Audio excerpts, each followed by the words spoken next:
this video, I am going to be covering one of the most common mistakes that I see people making with their nutrition that makes fat loss and managing their calories way harder than what it needs to be, and exactly what I do with my own and my clients' nutrition that makes nutrition so much easier, actually requires less overall effort, and creates a repeatable system that you can stick to long term.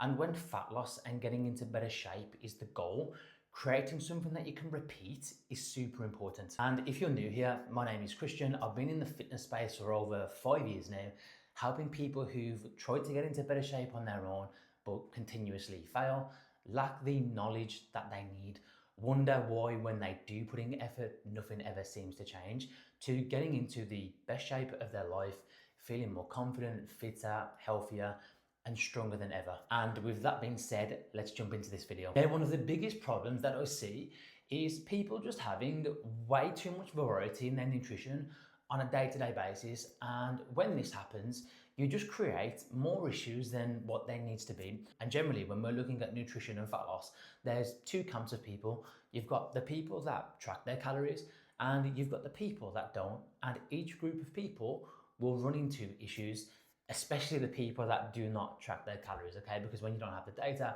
it's always going to be a lot harder to manage your overall intake.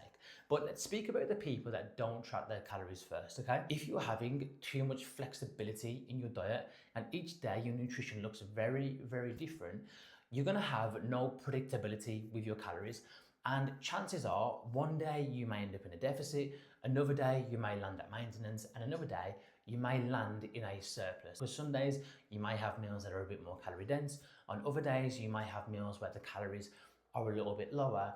It's just going to be so up and down throughout the week, and it's going to be very, very difficult to be able to stay in a calorie deficit consistently if you don't have certain things in place, which is exactly what I'm going to talk about a little bit later on. Now, let's talk about the people that do track their calories. Now, of course, when you are tracking your calories, you can get away with having more flexibility with your nutrition because you've got the data there to work from. However, if you don't have certain things in place and you are tracking your calories, one of the common issues that I see people running into is that they end up having to do a lot of mental maths for the day when their meals are very different, because they may get to, let's say, the afternoon and they may actually only have a few hundred calories left because earlier on in the day, the meals that they decided to have on that particular day may have been really high calories. So then come the end of the day, they've got hardly any calories left to play with. Another issue is that you will end up with random macros to hit at the end of the day, because some of your meals might be higher in protein, some of your meals might be lower in protein. Let's say you get to the end of the day, you may have, let's say, 150 calories left. However, you may end up being really low on your protein because your meals are so different.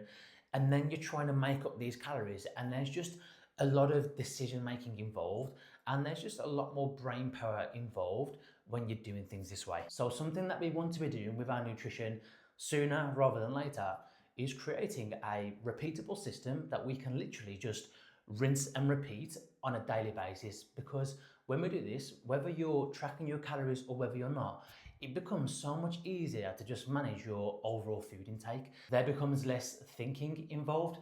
We're able to plan better. It's a lot more convenient, and it creates less friction for us, because when we have something in place that makes it easier to stick to, essentially as humans, we like doing things that are easier. If something is pretty difficult for us to do, chances are it's going to be a lot harder for us to stick to it. So we can make our nutrition as simple as possible.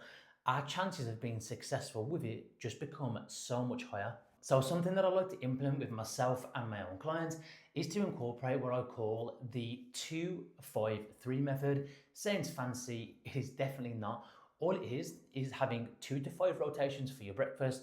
I only have one, but I'm boring, so you can have more variations if you want to. You'll have 2 to 5 for your lunch, and then you'll have 2 to 5 for your dinner as well. And when you have this in place, what it's going to do is it's going to form the foundation of your diet, and then you have a really, really good base to build from. And you're going to make sure that these meals are ticking certain boxes. So you're going to be making sure that they're nice and high in protein, they've got plenty of fiber in them, you're getting in plenty of fruit and veg.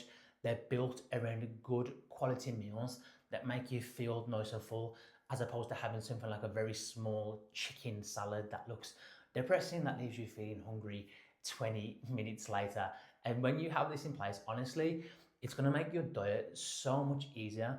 But instead of going into it in detail here, I've created a full video training going over exactly how to put it into place with multiple different meal examples on there. I've got about 10 for breakfast, 10 for lunch, 10 for dinner, and essentially just help you put it into action. So if you do want that, go into the description below. The link will be in there.